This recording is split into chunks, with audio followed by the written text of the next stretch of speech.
Hey guys, and don't forget to subscribe to my YouTube channel. I want to thank you so much for the continuous support, suggestions, or phone calls, or follow me on Instagram at FarmerKhalil. Today's vlog, we look into the past of how we hear farmers talk about, as a child they used to tie out their goats in the morning, and how is it that they didn't say goat rearing as a business, but now with all this excitement with the goat rearing, they're wondering how is it that they can reposition themselves to enter this market, and what is it that is out there to support them to address some of the concerns that they have. And in this vlog, we kind of speak to what is that the system needs, some support from the sector to guide us, to move us forward, to allow us to flourish into the small ruminant sector that it should be.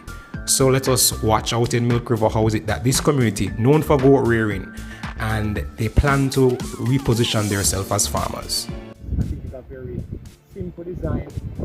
Gives me an idea of the cost of a house like this and how you get it done.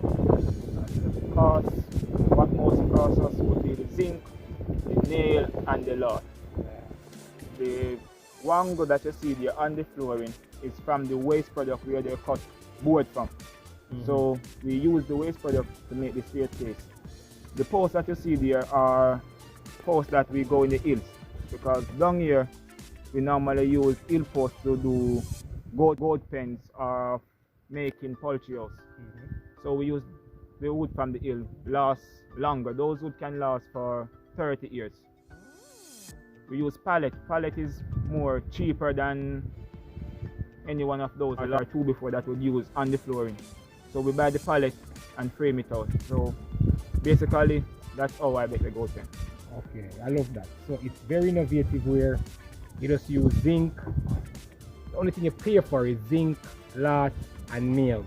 Everything else comes from what you have in your surroundings. Yeah. So you go hunt pallet, you go use guango, where you get from man where I make lath and them stuff to build the steps or furniture guys. And you just build what size, how much animals this can hold? We have 85 goats right now. And 85 goats, you don't full up upstairs. Okay, so you think you can probably go to 100 or so? Yes, in the something future. like this, in the future. Yeah, all because we are making more extension, because we are going to make a ram pen directly to all ram. Yes. So Straight meal will be there for meat purpose. So downstairs will be just for females and the service ram. Alright, I see now you use that same innovative skill set of using materials that you have around you, and you create a game. Right? So you just spend the diamond, which the only thing you spend for this is really the diamond wire. Yeah, that's the only thing I spend. Okay, and I really like this. And how you feed, where you bring, how much times for the day you would cut and carry to fill this hay feeder? Normally back then it would take us, we used to have a car that we used to full this shaft, it take us all 5 trips. Oh, 5 trips. But now we purchased a van, so to fill this it would take like one solid load. At the van. Alright, I like that because it's a big debate. There's a guy I know with about 100 plus animals and him get one deportee load of grass and think that is enough. You used to have this probably a similar type car and made 5 loads to fill this. Yeah. So that's the debate we're having. We're comparing that, hey, 1 car load no makes sense, not sufficient to feed 100 plus animals.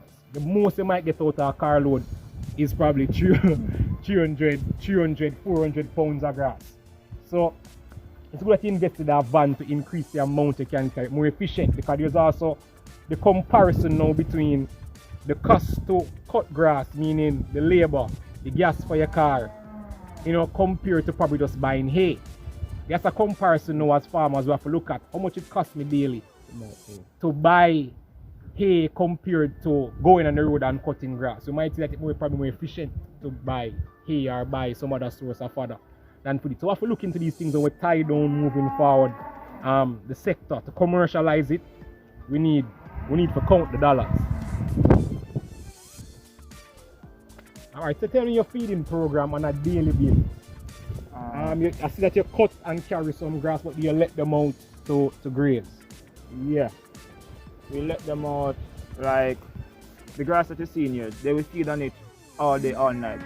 We have a light here, the light project in here. So the thing is that when you pull this shaft, they will feed on it till 3 o'clock. when it touch 3 o'clock now, we have a pasture. If I'm here, my second is here, we won't put them in the pasture. We have 4 acre fenced up with hog wire. So like now I'm here in the community, I would give them free range, where they would walk under the guango trees, ackee tree, guinea tree, and eat grains till about 6:30. By 6:30, they feed in a herd. So by 6:30, everyone will rush in towards home. When they rush home, by the time they reach, they will see litter mixed with corn, wheat meal inside of their trough. So no goats stay out at night, none at all, because they have something to come home to every day. So when it's kidding season, we still send goat go to bush. We don't put rope on them or let them down. We give them free range all the time. So we walk behind them. And they still come home because you have the grains. Yes. Yeah. So question though, how you give them water inside here? And so water, we have a water trough there. We have a tank where we purchase for when water is not here or not. Okay. We have water in the storage tank. Yeah, and the thing is that now we don't really have water problem to that because we have the river that runs. Milk River. Yeah, so whenever the goats need water, water is not our problem not right problem here. Down here. Alright, that sounds good. So what is your plan for this operation? I see you have a lot of graded females, like natives now being upgraded with Nubian and Boer lines. What's your plan? What's the purpose for this goat farm? The purpose now is to multiply and put a standard where farmer can have things starting from native to Nubian to Boer to reach that climber. Okay. And this is mainly for meat?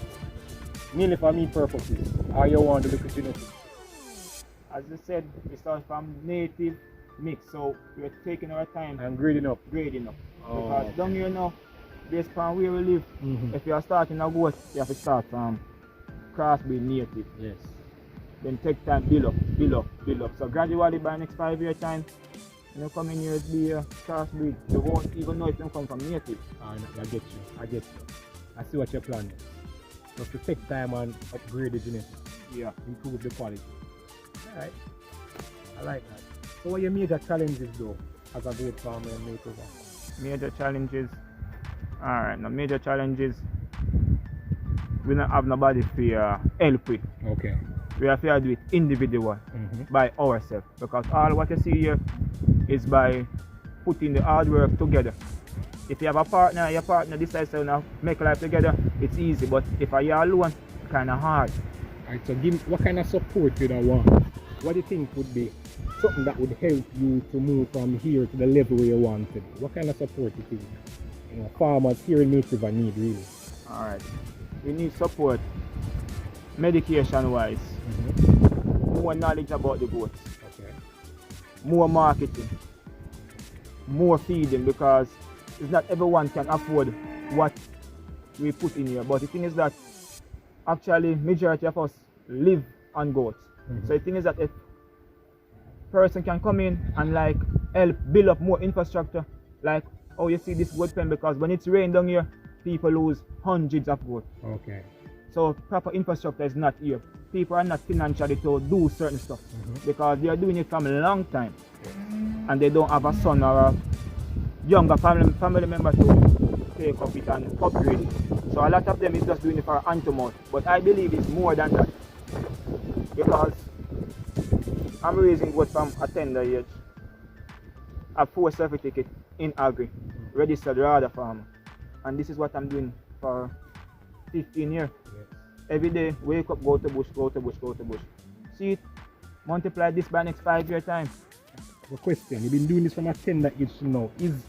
Does this provide you with a sustainable source of income? Because I think probably what people out here want to know is that, yeah, them say people are raised goat, but does it provide you with money for you to take care of yourself? Or could it be better? What is your take on that? Alright.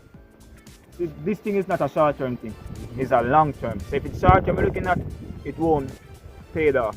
You have to be doing something else than raising goats. But this would be the long-term, so you can multiply your age by what you have, because it takes time. So raising goat, you have to have something else that's bringing in money. Food is a must. Bills is a must. So raising goat is a long term, not a short term. So anyone raising goat have to have something else doing, or else you have to feed on the goat. After a while, no goat to be No here. go to be here. Okay, I get you. So you're saying to start up, ensure that you have some other source of income to help you raise your goat pen to the point where you can make some money out of it. Yeah.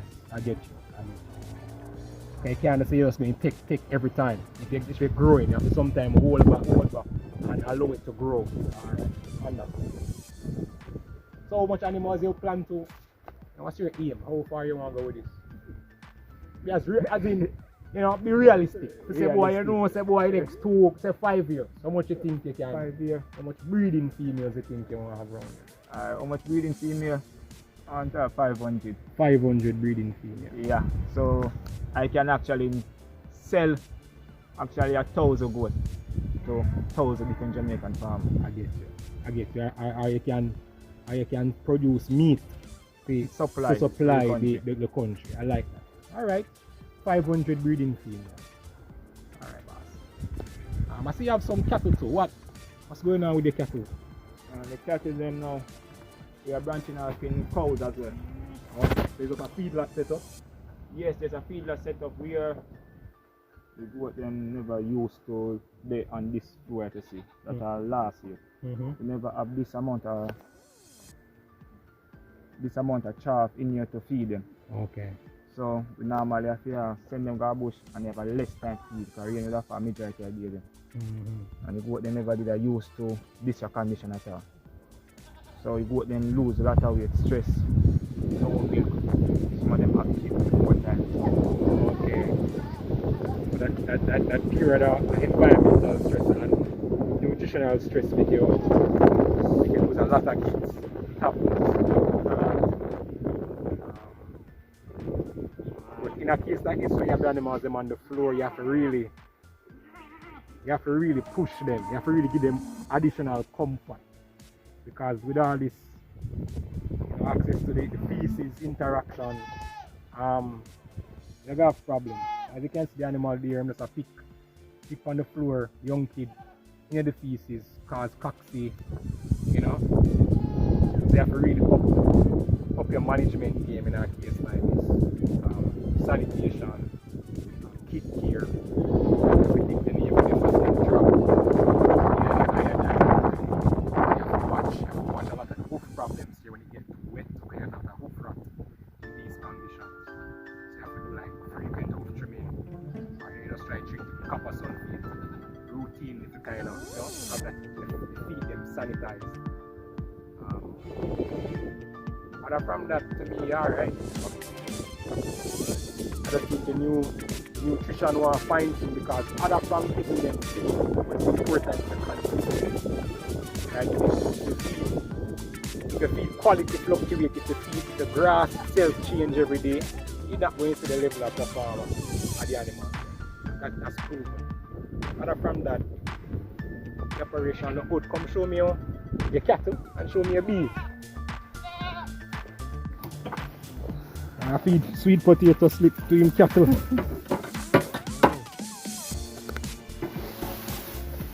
Put some guinea grass.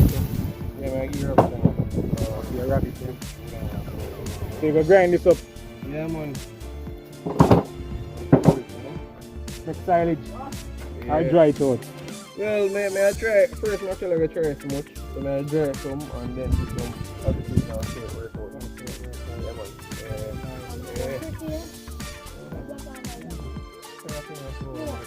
Yes, sweet potato are good energy source, you know. Turn up and down thing with them do. Take off your fat off them. You want to move them out quick, you don't want them too long in your place. And from that, you're fine. Well, I get there slowly because, you know, last year I actually thought this goat. Yeah, really? Yeah, last year? Last year, yeah. I reached this far. Yeah, man. And your numbers, them look good. Yeah, last year I thought, man. Yeah. Great. Yeah, man. I thought try with some cow and so on. Yeah, how you do this cow thing though? I feel like. Well, you know, so we actually bring them out, go do passes as well, but them new, so me actually I broke them in. I brought them into the system. So no one can touch them. So that way I try to get this stuff with them out. Nice. Yeah, Nice. man. Yeah, we have some more across the bush there, but eventually we are getting everything one place. Everything one place. Yeah, man. You came and tell me say you want to do like lease 1 4 acre and fence it up so now the animals them can. Yeah, actually a 10 acre there. Oh, a 10. Yeah. Oh, yeah. Oh, yeah, man. We have one little part that we bring out them. I really think we say as a group make with us lease 1 4 acre, fence it up, plant some grass, That's how we want it. and we do it. Yeah. Him tell me say, I'm gonna ask you the same question. What is the major challenges? You know, I just at the end of the day, for me, the thing say the biggest problem we have is just unity. I don't know if that's a theme thing still. Unity. Yeah, in terms of, you know, more farmers come together, have the same vision, and we work together. Because today we realize the goat can't work down there because you have a lot of farmers they will raise goat. You know, but they don't really have it as a business. If you know something I said, they just basically have 1 or 2 goats and they sell 1 and 2 ram. But there is more to it because, you know, last year we just do some research and realized that we import a lot of goats. A lot. Yeah. Millions of dollars worth of what we have looked on the terrain there, so brother. We have a river. I don't know if you know the river right so. We have a river. So we have water, we have land, we just want the proper resources to grow this thing. And you already grow your thing. Yeah, that we need, man. But the unity, I think. The unity. Because in the last year, we have tried to form a goat group, get a lot of people together and things, but they're not serious. They're not serious. It's a very big challenge that we. They're not serious, and I see it. I work with government for 7 years. And one of the hardest parts in most projects is that is cluster group formation and then sustainable development of this cluster group. As in, you get them into a group and then them come the first 2 meetings, we feed you, we train you, but after that there is not much follow. You know, and I think to sometimes probably projects are disconnected because we do have other agencies that we should get involved. SPC, the friendlies people, that they come and they kind of help you put the group together. So we need a good model for small farmers, especially ruminant farmers who can work. And I think we're about that point where there might be something in the pipeline for us now to get farmers in our group and we target it to a particular market. As in we're trying to finalize that proposal right now. So since you see it, that's why I'm there really. I try to identify these groups. Because if I can identify 100 farmers that make sense, I come here and say, boy, you can grow. In 2 years, we can push you to 200 females. My recommendation now to the powers that be to say, hey, make us fix these core farmers, we connect them to a meat supplier and to show that this model can work. So I guarantee you, say probably a year and a half time, we're going to be down here with you. Because with you, because I come down here before and see on serious. And we try to develop that model. So I something in the pipeline. So just prepare yourself for it. Yeah, prepare yourself for it, guys. It's coming. One next thing, that will take 1.5 years. Cow, more than goat. Tell me why cow produce more than hog and goat. 9 months, every 9 months in the calf, you have to only give him grass and little weed. You have to feed pigs. For medicine, you have to get vet to go look about goat and you don't have to even touch cow them for all 2-3 years. They must pay more. Okay. 1 cow dearer than 10 hogs at times. Don't. More investment in a cow. Okay, so you say the cow. Basically, the cow will pay you more money. More money and it's cheaper for you to take care of the cow than the goat and the pig. So what about the length of time we have to wait for the cow? 9 months. 9 months. But look on this. You have 10 goats. And the 10 goats are going to take you for 8 months. Remember, alright. 4 months and a couple of days ago take you have kids. When you have kids, the 2 little kids might raise. They don't value more than 20,000 apiece when you go them for 8 or 1 year. When you grow 1 cow calf for 1 year or 9 months, how much you him? I get you. You understand now? So you pay you better. Cow pay you better. When you feel like buy 2 feeding for your cow. And you can always feed him for anything. When you go to the hog, you have to specialize in what you feed them with. You must make more out of cow and more advanced. The regular goat business can cow and hog can be the unite. Let it go. It's a focus on strictly cow now. Want to see my pen bull? Let me see it.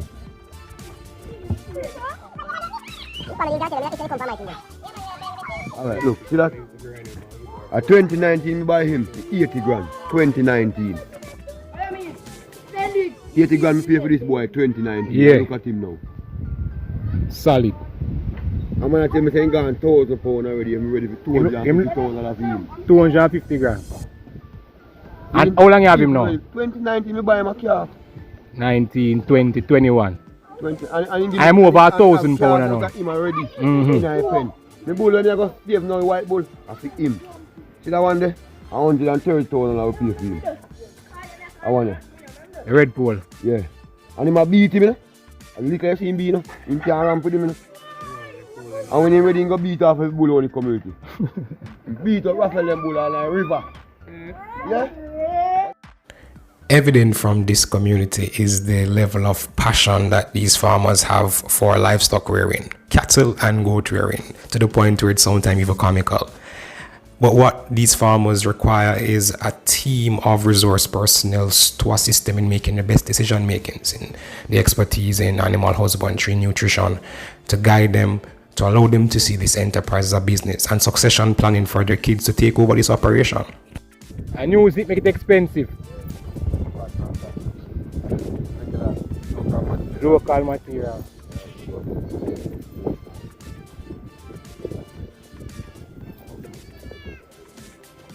Give me a, you want to get rid of that boya? Yeah. Where you get that boya from? The one where you want to get rid of. Okay. You get him from one brother name. I got it. You buy from Mr. Graham. Buy from Graham. Okay, okay. And how old him is? 2.5 ago 3. Alright guys, all who want a decent Dr. Graham male boar, we have one here on the market.